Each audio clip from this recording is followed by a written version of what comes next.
Hi there, Eric here to talk a little bit about using a slide board in some frontal plane or side-to-side training.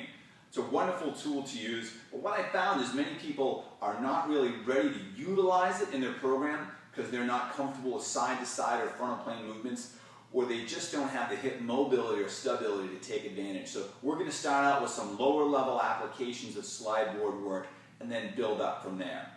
So if someone's not ready to put the booties on and hop on board the slide board, if they don't want to pull a groin or fall down or wipe out, here are some ways to get someone comfortable with frontal plane or side-to-side movements. First of all, just make sure that they have a basic fluency in the frontal plane.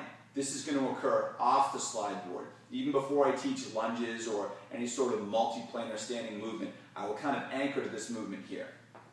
Have someone squat down into an athletic position.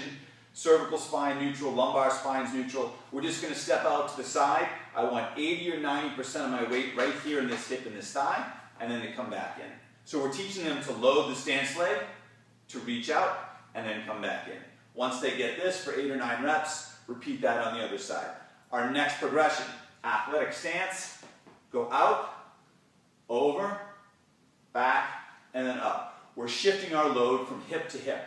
Our critical keys here, loading one hip and then the other hip. From there, down, out, over, in, up. Not too much of a progression, but we're accepting load from hip to hip. Once someone gets that, both sides of course, we can then move on to down, out, over, and then up. Once someone has the feel for transferring their weight from hip to hip, you're probably ready to begin your work on the slide board. So we're going to go ahead and get some booties ready, and we're going to step on board in a moment.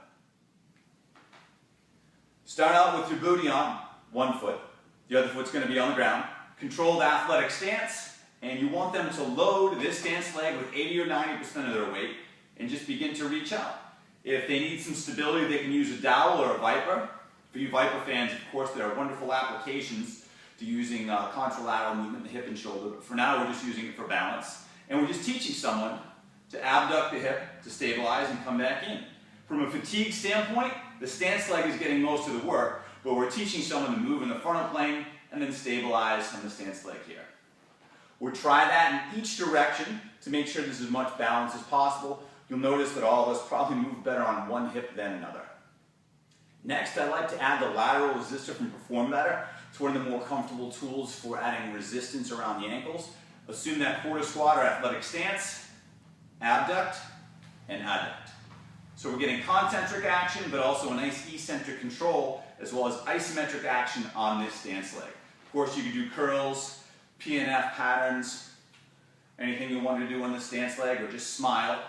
But we're starting to teach clients to use the decreased friction of the board to move under control at one hip while we maintain stability and squareness throughout the trunk and the pelvis. These are obviously some introductions into the slide board, but it's a nice way to improve that frontal plane fluency for even beginning clients on the slide board.